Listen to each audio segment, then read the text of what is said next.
Hey guys, it's Eamon. One of the great chess tournaments of the year is starting soon. It's the Tata Steel tournament played in Wijk starting on January 17th. And over the next week, I want to do a little preview on my channel looking at some of the best games played in that tournament. So I picked up this book, King, Queens, and Rookies, and it's a history of the tournament over the past 85 years. And it's also got some of the best games played in the tournament, annotated by the winners of those games. And in this video, I want to take a look at the game Carlsen Ernst from 2004. And before we get into it, I want to say that I've started up a Discord server. So if you guys want to get in the server and talk to me about chess or anything else, then there'll be a link down in the description. So join there. All right, let's get into the game. So at this point, Carlsen was 13, and he was playing in the C group in the tournament. And he wasn't yet a GM, but in this tournament, he scored his first GM norm. So let's take a look at it. Carlsen opens with e4, and we get c6, so a Caro-Kann. And this game is very theoretical for the first 16 moves of the game. As is usual in the Caro-Kann, there are these long, well-known lines. Bishop f5 is the most normal move, developing the bishop first outside of the pawn chain so that it doesn't get stuck behind the pawn when black plays e6, knight g3, and h4. So this is a well-known line, threatening to trap the bishop with h5, so therefore h6. We get some more development. Pawn comes up to h5 with tempo, and the bishop drops back. So this pawn fixing the black pawns on dark squares here is really gives white some really long-term attacking prospects on the king side, and it really weakens the light squares around the king side here. So to further exploit that, bishop d3 is played, exchanging off that light square bishop, and e6. So black has quite a solid position here, but he is quite cramped because of this pawn on h5 and d4.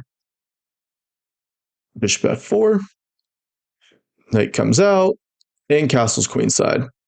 So white's plan is clear here. He wants to use this e5 square as well as his kingside pawns to potentially attack black's castled king. Now knight e4. This knight on g3 didn't have many long-term prospects because it can't go to either of these squares. So the best thing you can do is try to exchange itself off for one of black's knights. Queen a5 hits this a2 pawn, so king b1. Castles. And all of this has been seen before. And here Carlsen plays knight e5. He could have also played g4. And this was played the year previously in Wijk in the game Judith Polgar versus Vishy Anand. And that game eventually ended in a draw, but it was very sharp and very exciting.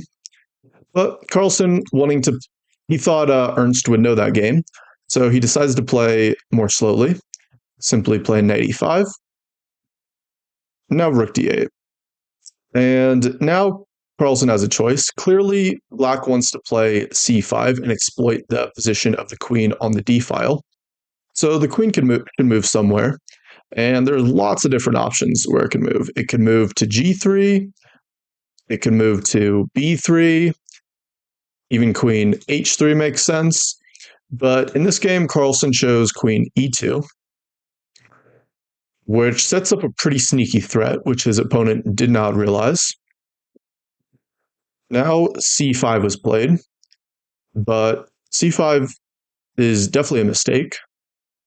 It looks very natural positionally, but it runs into a tactical shot, which is knight g6.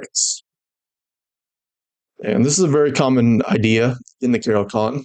When this pawn is here on h5, it gives white all types of tactical possibilities on the light squares.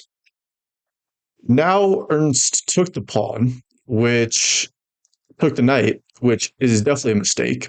He should have tried rook e8, but white would still have a pretty big advantage here after simply exchanging the bishop and then taking on c5. And black has a long way to go before he's ever going to reach equality. Just one of the points is that this pawn can't be recaptured after rook takes. Queen takes is impossible, of course, because of bishop d6 winning material.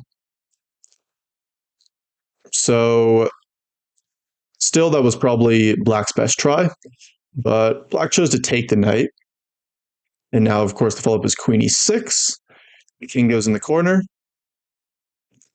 And now the great move, h takes g6. Not immediately recapturing this bishop, because if this is recaptured, then knight d5 will fork the queen and disappear. So instead, Carlsen took the pawn on g6. Not worried so much about regaining his material immediately, but more so focusing on this defenseless black king over here. You can see with the queen all the way over on the edge of the board in Siberia over here, the king is really lacking in protectors. Now Ernst tries knight g8, which defends h6 and also defends the bishop, so it looks like it makes a lot of sense. And here, Carlsen found a brilliant way to continue. If you want to, you can pause the video and try to find how Carlsen played here. White to play and win. So Carlsen crashed through on h6. He took on h6, and after h takes, looks like White doesn't have much of a follow-up. Before Carlsen sacks another piece. Rook takes h6, great move. And the point is that now the bishop is undefended, and the second rank is exposed. So it's very hard to stop this mate on h7. The only possible way is knight f7. And now Carlsen played g takes f7, the best move.